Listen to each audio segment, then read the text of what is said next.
Senator Andriy.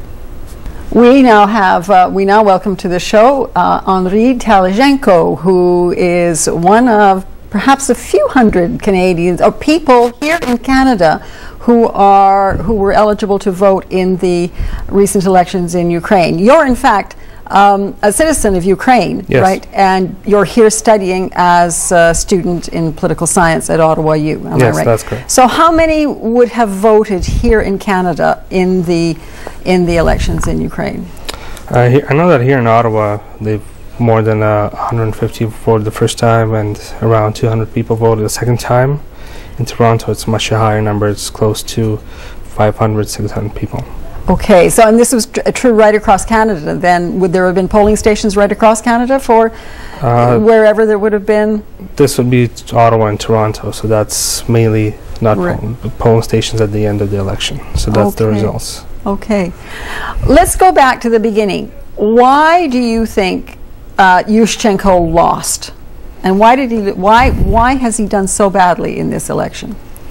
We can say it was so badly, but we can say because his ideas are probably too modern for Ukraine today, and because a lot of people wanted more economical reforms, and they didn't understand that we need a Ukrainian basis, a ground force, that you have to understand that you're Ukrainian, which Yushchenko wanted to amplify into the Ukrainian community and society, and he did, mainly, and people still wanted economical reforms, and they didn't understand the full meaning of his work.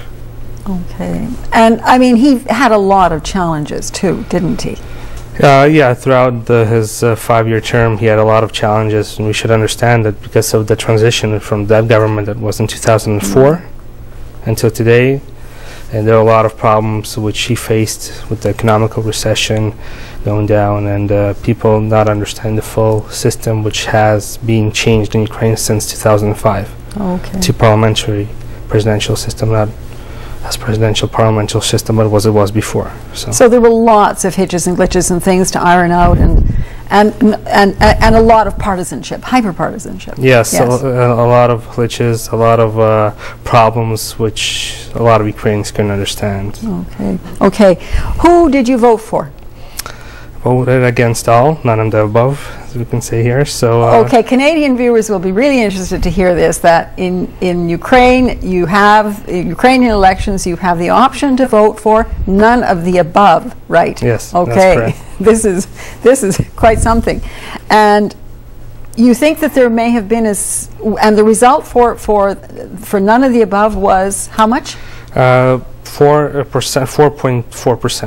4.4%. Yeah, that's the central. Okay, so 4.4% people bothered to show up and actually say we don't like any of the above. Yes, because we can say that both candidates, Tymoshenko or Yanukovych, didn't implement what people wanted to see for the future president, and they didn't want to take a chance voting for them and giving the regret that they have elected these people. So they had a chance to vote against Stalin to show that there's a force, a power of people that can go against these two candidates. Okay. What was wrong? Take each one in turn. What was wrong with say Tymoshenko? Why didn't you like her? I don't know. Tymoshenko, it's not about the like, but her how she worked throughout those years when Yushchenko was in power, how she betrayed him in 2005, and how she started to work against him, and then asking him to go into coalition with her. So that was the main problem, and a lot of hitches in her program, a lot of hitches in her party, which I didn't like or understand. So that's the main problem, which I didn't want to vote for her. Okay, and Yanukovych?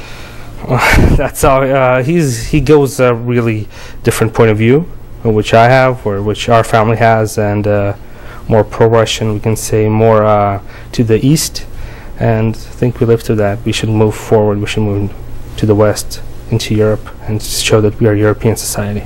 Okay. What now? What happens now? Yanukovych is the president, and he's taken the extraordinary measure of going to Brussels first. What do you read into this? Going to Brussels was mainly for the economical reasons, to open up a new agreement with the World Trade Organization and World Bank. So and the IMF, which Ukraine is having problems financially. Yes. Yeah, so yes, that was the main reason of him probably going there. And yes, the credit crunch has affected Ukraine badly. Yes, because their office has closed in Ukraine in the last couple of months. Yes, because Ukraine didn't follow up all the agreements that it should have. The IMF offices? Yeah. Oh, really? Now they're had to do a reinstatement of act into Ukraine's side. So. Okay. And as we speak, practically, Tymoshenko has been ousted as the prime minister. So what next? Who's likely now as the next prime minister? First of all, it depends on the coalition who's going to be in the parliament. And if it's going to be our Ukraine and Tymoshenko and the party of the Speaker Litvin together, probably it's going to be somebody from Yushchenko's party, our Ukraine, or from Tymoshenko. So, are you suggesting that Yushchenko himself might be the next prime minister? There are talks like that, and that Yushchenko or Yatsenyuk can be the next prime minister of Ukraine. Yes. This is extraordinary. This is musical chairs, isn't it? Yeah, politics in Ukraine especially is interesting. So. But maybe they've all learned something, and they will move the whole process forward. They're trying because right now, after the election, there are a lot of problems in the parliament because right now the parliament in Ukraine is unstable. In some way, you can say that because of all the problems, all the figures that want to stand out and show that they're power in politics, but they're not. So. We need reasonable people to be in government and power to lead Ukraine into a better future. Absolutely. On that note, God bless Ukraine. Thank you. I hope that too. Okay, thank you. This program is brought to you by Rogers Home Phone.